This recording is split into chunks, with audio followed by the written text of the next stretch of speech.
honest, I didn't think I would actually enjoy it as much as I have.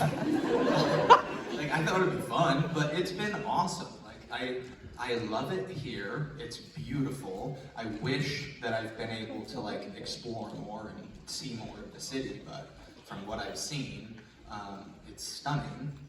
And everybody, and I mean this, has just been so genuinely nice and like thankful and thoughtful, and just really, really sweet. I'm shocked. It's been great getting to meet everyone, and I'm having an awesome time. I want to come back. It's what we're all about. We're having back. Absolutely. We are all one big, beautiful, happy family here at Comic-Con Liverpool. And I noticed that some of you have already started positioning yourselves in and around our podiums to ask some questions to Taylor. We will get to as many as we can, guys. Whilst you are posing your questions, please state your name clearly and concisely, and give the most beautiful question you possibly can. We are all about spreading that positivity and all that love. So let us know if you've got questions. We will light up 1, 2, 3, and 4 and get to you guys. So, where shall we start? Where shall we start? Shall we talk about a little film you were in? A little series of films you were in? Some of you might have watched 1 or maybe 2. Has anybody heard of Twilight? I think 3 of them have heard of it. So, tell me all about it. So, before we get deep into the character and have a little chat, if you were to take Taylor Lautner out of playing the role, would you be Team Jacob or Team Emmett? If you were sat there in the movie theater and watching it. Okay, that helps, because it depends how you look at it. Team Jacob fans, don't get mad at me. Yes, if it were me and I was sitting in the movie theater, I personally would root for Jacob. Do I think that maybe he was the right person, wrong time? Yeah, like I do believe that for Bella, maybe Edward was the right decision. I mean, I don't think she could have gone wrong, but myself, yeah, I would have. I mean, I'd choose Jacob all day. I think he's a stand-up guy, but it's obviously a complicated situation. I think we'd all go Team Jacob. We'd all go Team Jacob, right? I don't know. I had several people that were taking photos with me that showed up in Team Edward shirts, and that was ballsy. Very ballsy. Shame on you. We're going to come to some of our first questions in just a couple of moments' time, but I wanted to ask you, so obviously you played one of the most iconic characters in movie history now. It has just taken on a whole world of its own. Did you ever think, from reading the first script and reading the first book, that it was going to take the world by storm as much as it did? The answer is no. I'll tell this story quick, because my wife was sitting on the side of the stage over there, and I just told this story, I forget where, but I just told it for the first time. Actually, I think I was 16 years old at the time, and to be honest, I was getting frustrated with acting, because I was getting told no a lot. Like, I started working very young. I did Shark Boy and Lava Girl, Cheaper by the Dozen. Representing, brother. Right? Got some Shark Boy things.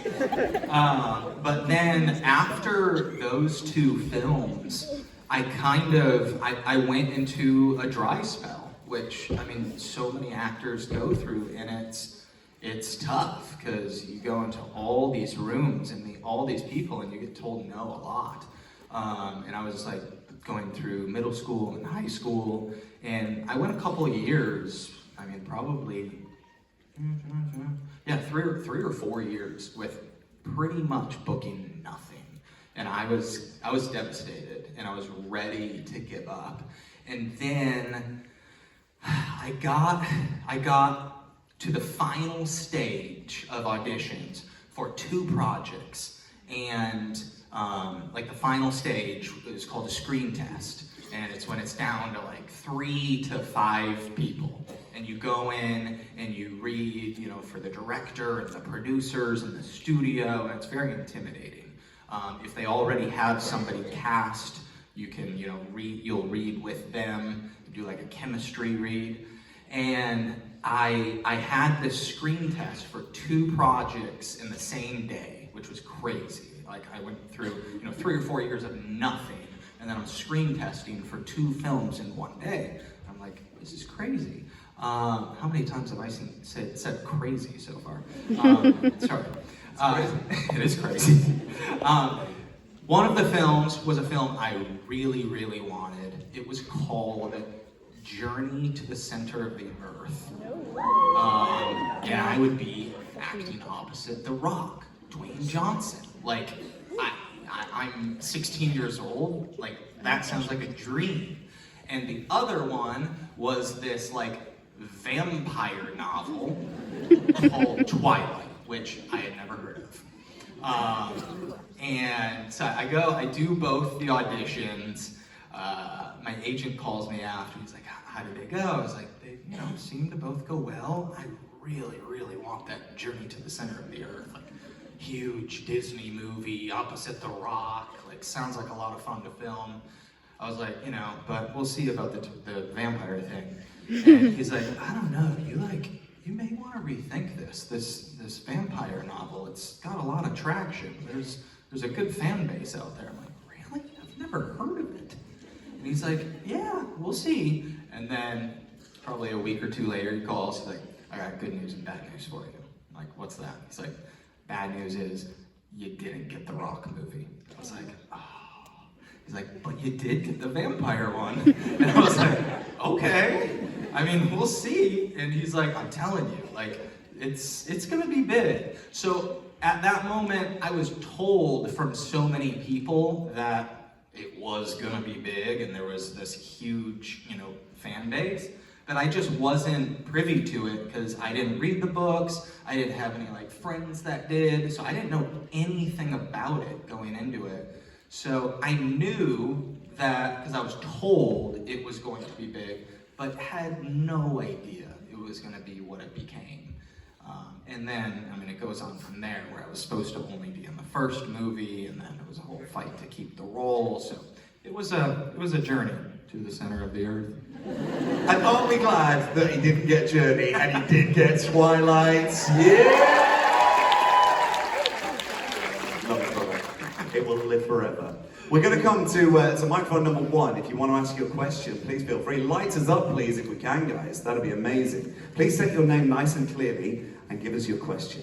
Hi, I'm Paige. Firstly, I want to thank you because I've been a big fan since I was 8 with Shout Like Live Again. And I got to meet you yesterday and it was honestly the best experience. I remember you. Oh, good, thank you. That has just made his That's just life. made my life. My question is, you've done so many different projects, all different kinds. Obviously, when you was young, Cheap by the Dozen, and then you've got your action ones, and obviously Twilight. What's been your favourite and why? Okay, that's a really difficult question, but if I had to choose, it would probably be Cuckoo. Yeah, if I was being completely honest, it would probably be that. I mean, I've enjoyed aspects of every project, obviously, and I do have my favorites, but Cuckoo was so much fun. The cast was unbelievable. I became so close with everybody. That was a project when I originally was offered it, I was terrified of it. And I've learned this in life. Every time I've been terrified of something and thought there's no way I can do that, when I push through and actually do it, it ends up being, you know, one of the best decisions of my life. And Cuckoo was that. I was like, there's an unbelievably talented cast, super funny people. I'm not funny. I'm like the only American in the show. Like, the writing is insane. I can't do this. And then of course I did, and it just, all aspects of that show, just being over here, falling in love with London, and I would do Cuckoo for the rest of my life if I could. That's how much I enjoyed it. Thank you. Thank you so much for your question, Dave. Have we got Cuckoo fans in? Right here, honestly, I binge watched Cuckoo all the way through. And I had a question for you about Cuckoo. Yeah. Because Dale and Rachel's relationship was so beautiful, the story arc and the ups and downs, and will they and then won't they. And it seemed that after season 5, when they went to Sierra Leone and then came back and you disappeared, what happened to the relationship? That was a proper. That is true. question. To be fair, I didn't write the show. Yeah, I know. It kind of was a bizarre ending for them. Like, I mean, they established that they're going to be together finally, because that was a roller coaster ride. And I love how complicated their relationship was. But finally, yeah, we got to a place where they're like, okay, great. They're both happy, they're together, let's live happily ever after, Dale and Rachel. And then, yeah, he does leave, to pursue his modeling career? I think that's what it was. And it does definitely leave it with some questions. So, my pitch would be, let's pick it up where it left off. So I kind of like that you're saying that, because I think we have some unfinished business. I love it, I love it. Would you like to see Dale return to Cuckoo? That'd be amazing. And it's so wonderful that you are a part of a sitcom, but not just any sitcom. You were a part, and a massive part, of a British sitcom. So we from all of us wonderful Brits, thank you. Round of applause for Cuckoo. Thank you. Thanks for having me. Shall we come to a question from number 2? Let's state your name, please. Hi, I'm Jess, and my question is that in Twilight, obviously, a lot of the main focus was on vampires versus werewolves, and which do you think is the best? Vampire or werewolf? Trick question. It's not. Clearly it's werewolf. I don't know. What do you think? Vampire, definitely. What have you done? You've ruined them. I'm just gonna cry up here now. Jess. Give her a round of applause. Thank you, Jess. I love you. Like, what's your favorite? My favorite is definitely not you. Oh, dear. Well, we have Twihards, we have Twilighters. What has been, and obviously you meet these fans on a daily basis, what are some of the more unique and strange things that you get brought to you to sign? Is there anything that has jumped out at you? Maybe not even from today or yesterday, but over the years since Twilight. Any unique stuff? Yeah, definitely a lot of unique stuff. For me, the craziest and the most intimidating is, and it has happened twice this weekend. Well done, guys. Is somebody saying, hey, can you sign this or whatever? I'm gonna get it tattooed. And I'm like, that is so much pressure.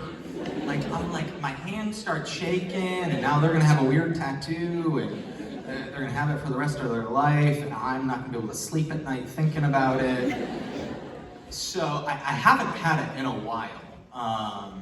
But yeah, this weekend, twice, I've had people tell me, can you write this? Or I think one of them was like, write whatever you want, and I'm gonna get it tattooed. I'm like, what? You should have just wrote, this was a bad idea. Taylor Lautner.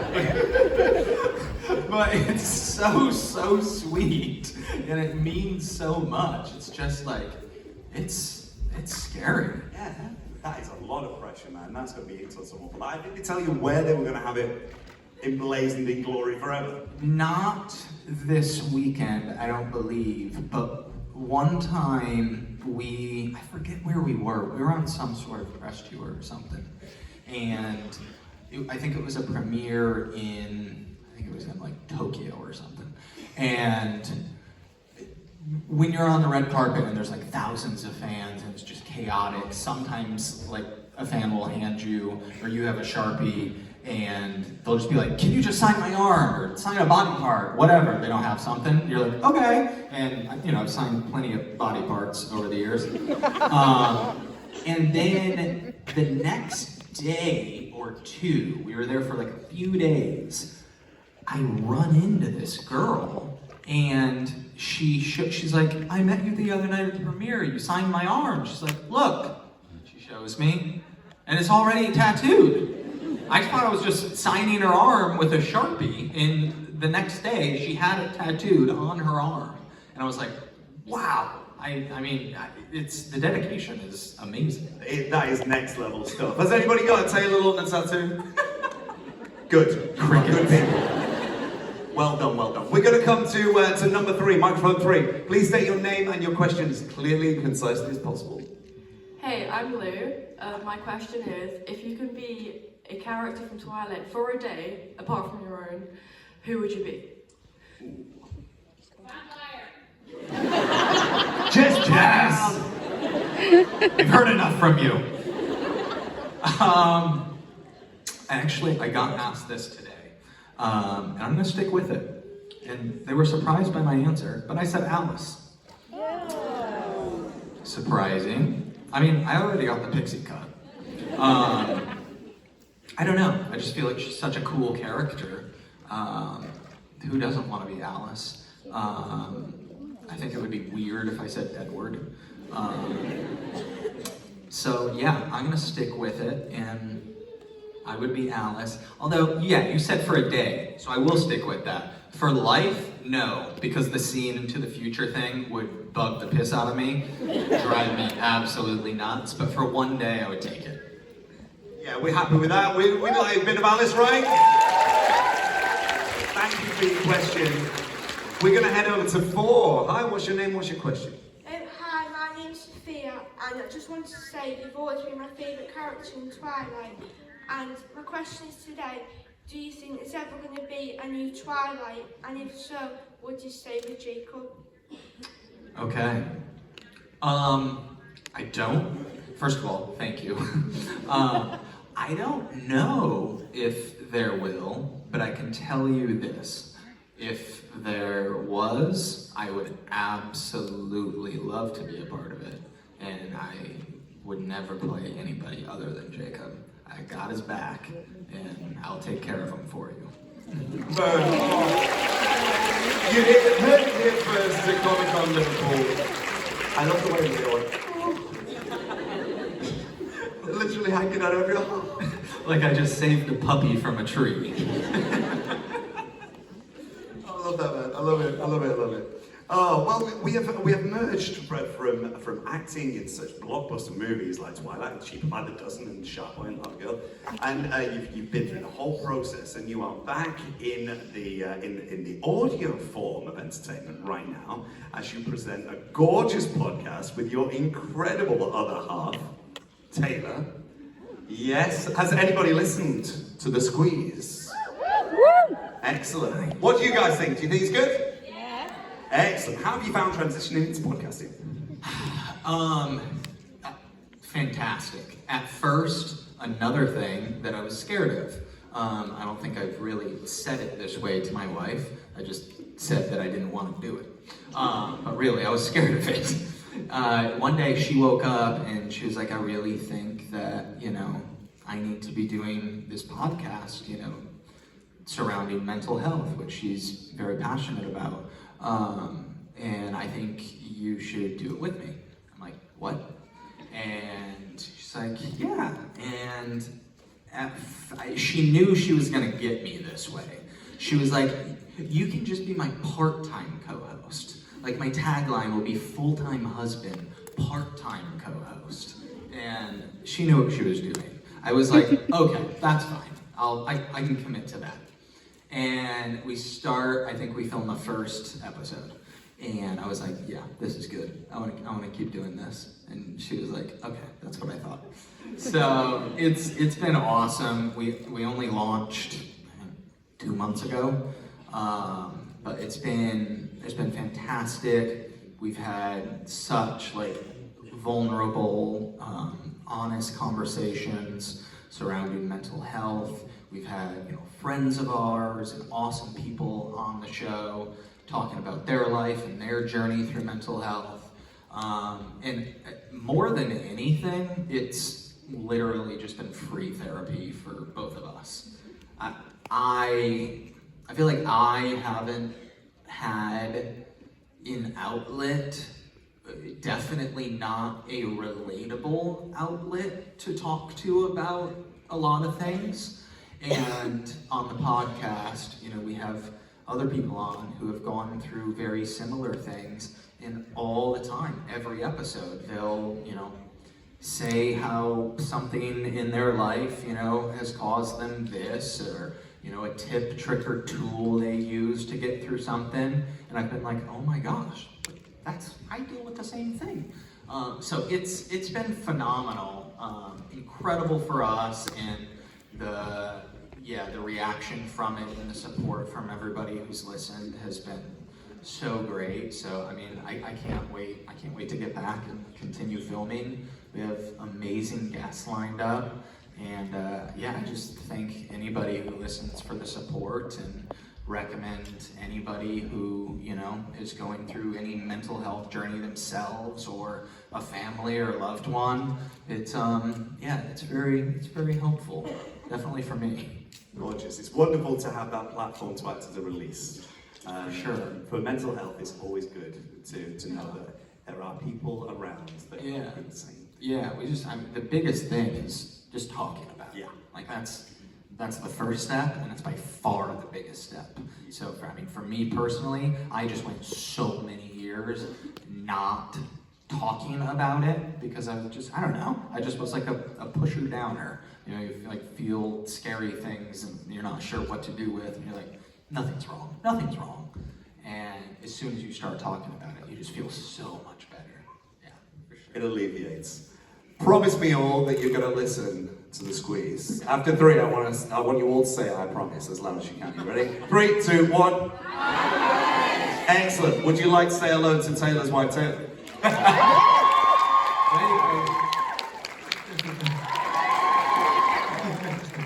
Sorry, Taylor. Didn't expect it. Let's do a couple more questions. Let's go to 2. Sorry. Hi, I'm 2. Anna. Loving that fez. Thank you so much. I just wanted to ask, what's your favourite line, and why is it, Bella, where the hell have you been, Loca? Wait, what is my favorite line, and why is it, where the hell have you been, Loca?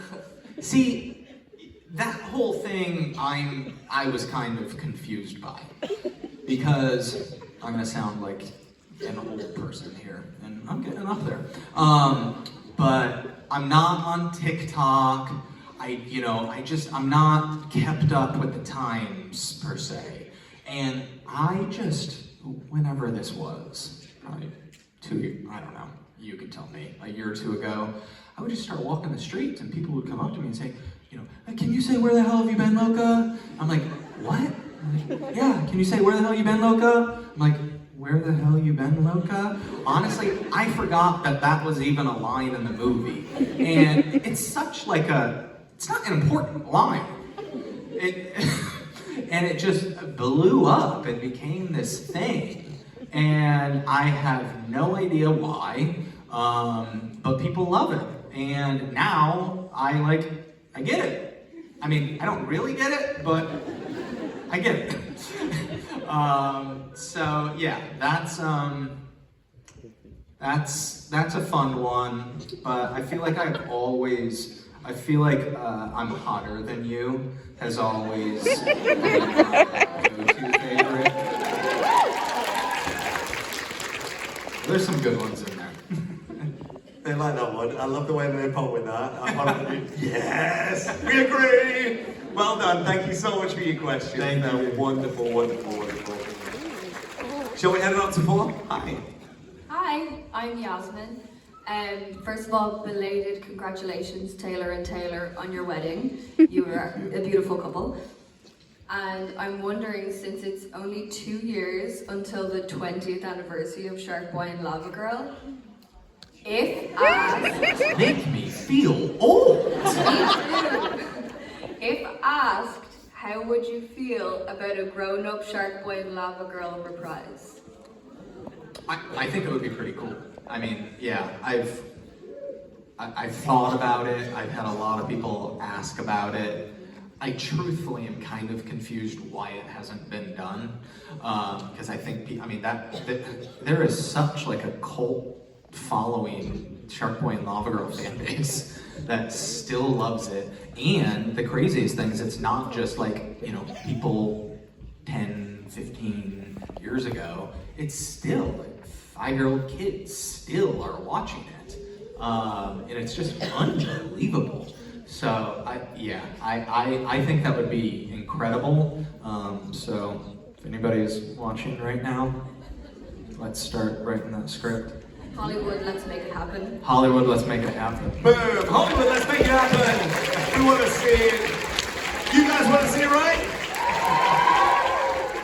Well, as we're talking about Shark Boy and Lava Girl, obviously two key superheroes for so many people, how would you like to inject yourself into the Marvel Cinematic Universe? Would that be something that you'd be interested in? What kind of character would you like to play?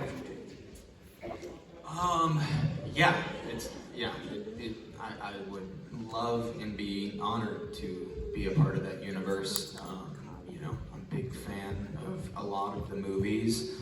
That would definitely be like a dream come true. So I'd be open to it. I should start stretching right now so I can bring back some of my Shark Boy flips. But I don't know. I mean, in the universe, I'd say my personal favorite is I just loved the Iron Man films, and I think he's just phenomenal. So I'd be open to anything. I mean, why can't Shark Boy just hop into the universe? That'd be fun. But that would be super cool, and I'd love to I definitely would have to brush up on it because I'm rusty. But I think using some of my martial arts background with a role like that is definitely something that I want to do. Yeah, that'd be epic. We'd like to see him, right? Yeah. Now, would you, just a spin-off of that, would you like to keep with a superhero, or could we see Taylor Lautner take on a super villain character? Would you like to go a little bit dark? Would you like to hit something like the Joker? Or... Yeah, absolutely. For sure. They're more fun. Probably, I think it would be. And again, it's something that seems more difficult for me and would be intimidating to do, which tells me that I think it would be pretty cool. And it would definitely stretch me, ways that I haven't been before. Yeah, have I? I mean, actually, I've played a couple villains, but one or two.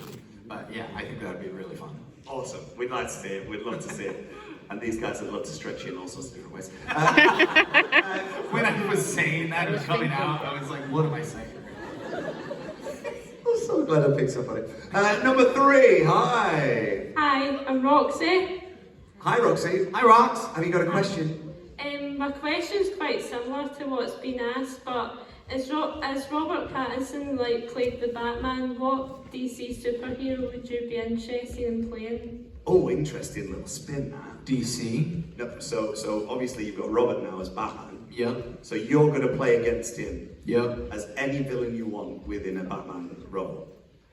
Oh, goodness gracious. How about we just bring out Jacob just to take on Batman? Yeah, or I mean, do they have a new Joker? We got Joaquin Phoenix. Who's I guess. Is he the the last one to do it? Yeah. Well, maybe it's time for a reboot, and we just go head to head again. As we did the whole Edward Jacob thing. Let's do Batman and Joker. can you say why so serious? Why so serious? Not bad. We're in. Book it, cast it, set, beautiful. Thanks, Roxy. Thank you. Let's go to number one. Hey. Hey Taylor, my name's Ava. My sister's birthday is in a few days and she's going to be 16. She would have come but she doesn't really like crowds. My mum's recording, do you reckon you can say happy 16th birthday, Lily? Lily? Is it Lily? Yeah. Okay. Hey Lily, happy 16th birthday. It's Taylor here. Wish you were here, but I know you're gonna have a great day. Love you, Lily. If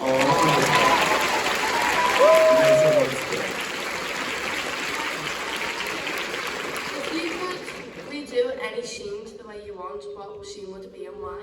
Okay, so if you could put yourself into any scene that you were in, within Twilight, are we talking about? Okay, so if you were to put yourself back into any scene and you could act as the writer, what would you rewrite and redo? Good question. Never been asked that question. Oh, man. Any scene rewrite? Well, okay, I got it. We're in. Yep, we're in. So, you know the Bella and Jacob dance right before the wedding? Or is it right after? Right after? Crap, that ruined it. Okay, it'll still work. During the Bella Jacob dance scene, which was one of my favorite scenes to film, by the way, I think she would just look up at Jacob and say, I made a mistake. I'm realizing it right now, I made a mistake, and you and I should leave. Let's not even tell Edward. Let's just get out of here, and yeah, let's get the show on the road. That's probably, I would rewrite that scene. Boom, we love it. Give a round of applause. Thanks, Ava. They were all in for that. Oh. Well, as we're talking about Twilight, you have got the most amazing physique that we have ever seen on screen. What was the sorry, heterosexual man here, literally fawning over it. Married man. Sorry, Joe. So how was the training regime to get literally that cut? What did you go through? It was tough. Yeah, it was a lot of commitment. It was interesting because if we had to do that today at my age, it would be a very different kind of training. But I was like freshly turned 17, getting ready for New Moon. So it was kind of funny because my actual training had no cardio. It was just lifting weights, and if I would break a sweat, my trainer would be like, you need to stop, because I was trying to not burn any calories. So it was just heavy weightlifting and eating more food than my body could handle. It sounds nice, but it wasn't delicious things, and I had to, we did the conversion or whatever, I had to eat 5,500 calories a day just to maintain where I was at. And if I had less than 5,500, I would start losing weight and losing the muscle, because I don't think it was completely natural for my body to, be at that. It took a lot of food and working out. So yeah, it wasn't entirely fun, but it did the trick, and it allowed me to keep playing Jacob, which was the biggest thing. I'm sure a lot of you know the story, but I originally was only meant to play I didn't know this part, but they were only intending for me to play the first Jacob in Twilight. And thankfully I had started, you know, working out and getting prepared, and I had already at that time put on like 20 pounds of muscle when they let me know they were going to be recasting me. And then I took a meeting with them, and I changed their minds, and I had a lot of support. I think the uproar from the fan base was a massive part of that. There were so many fans apparently that were outside of the studio just like protesting, and like seeing that kind of love was unbelievable.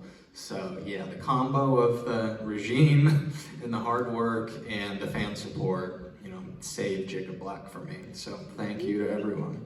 Why? Amazing. Why would they recast you? They got perfection right here, right?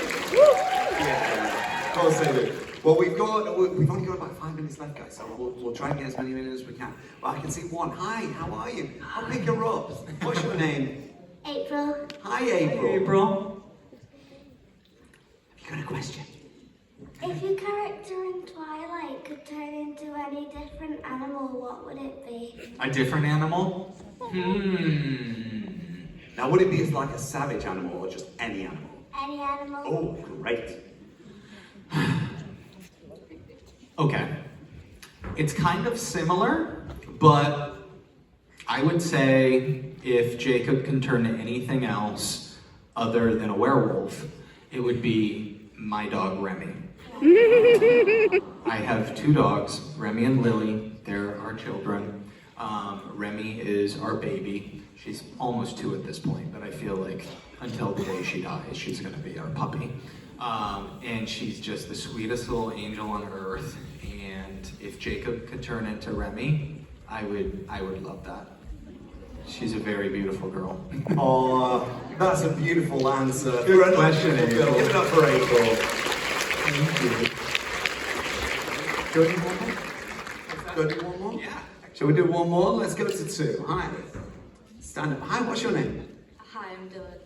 What's your name, sorry? Dylan. Dylan. Hi. Hi. Oh, I'm quite nervous now. Don't be nervous. It's only Taylor Lautner looking deep into your soul. It's only Dylan. I'm talking to Dylan right now. From the Twilight films, what do you think would be like your favorite cringy one-liner from all of them? Well, like, you know. I know. They're definitely in there. Okay.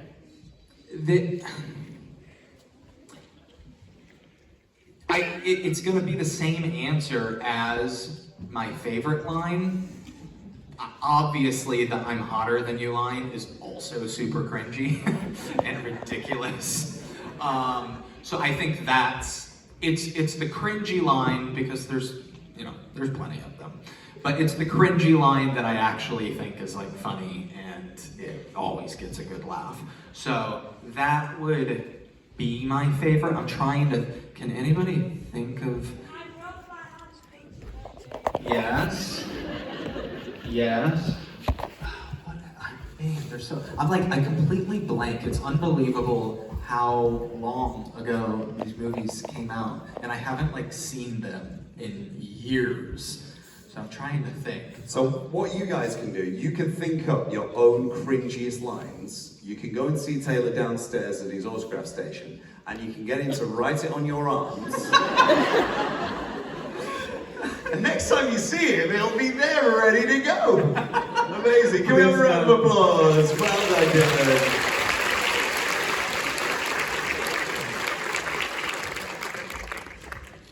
We have a little angel at number 1. Hi. Oh, I love the way the all heads do it. Oh, Hi, sweetheart. It's good to see you again. come and pick her up. What's your name? My name's Isabella, and I just wanted to say, Taylor Lautner, can you do a backflip? I know. Isabella. Thank you, Isabella. We were gonna go to 3 or 4, but I saw you were looking all cute and. Isabella? I wouldn't do this for anybody else in the room, FYI. Okay. This is for you. Are we insured for this?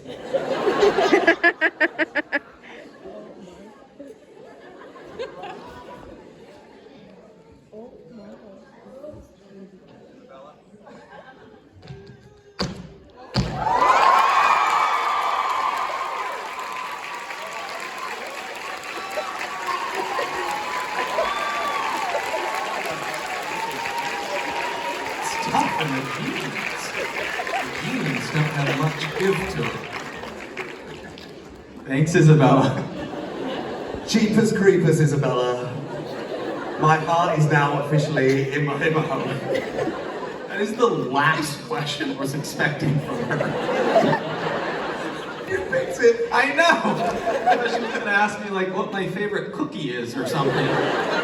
She's like, can you do it? Oh my goodness. We can't get any better than that. We've only got 1 minute to go anyway. But we want to do something special with each and every one of these guys because we understand that whilst you were working with Greg Davis on Cuckoo, a little bit of downtime, Greg introduced you to a game called Milky Cow.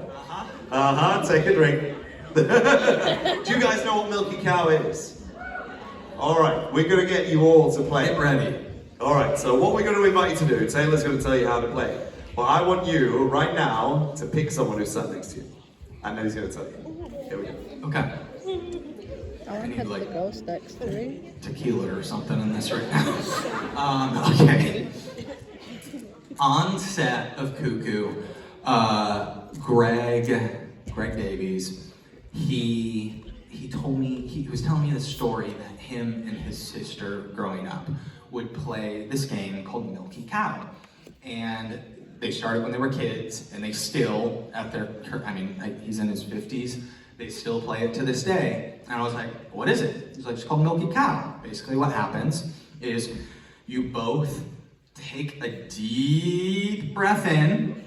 As soon as you got all the air in your lungs, you say,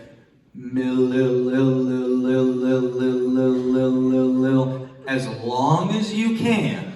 And before your breath runs out, you have to get out, Milky Cow. And whoever can go longer wins the game. Outside, and then he tells me that, and we started playing it on set of Cuckoo all the time. Me and Greg, just in a corner. They're like calling for us to film, and we're just. And I played it one time without Greg, and that was with Jimmy Fallon. And I think we should try and play right now. So, turn to the person next to you. On 3. Or maybe as I'm counting down, I'll go 3, 2, 1. Start breathing in. And then after 1. Right? Okay, here we go. Here we go. And I'll do it with you. I can't. Okay. I am asthmatic. Wait, I can't count down and breathe in. Can you count down?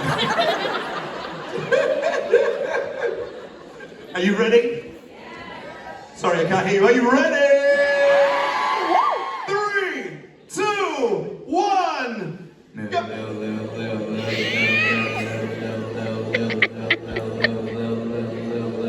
Some have already gone.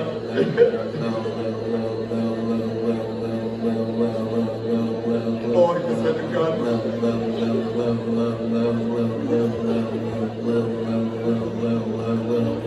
60% are gone. 80% are gone.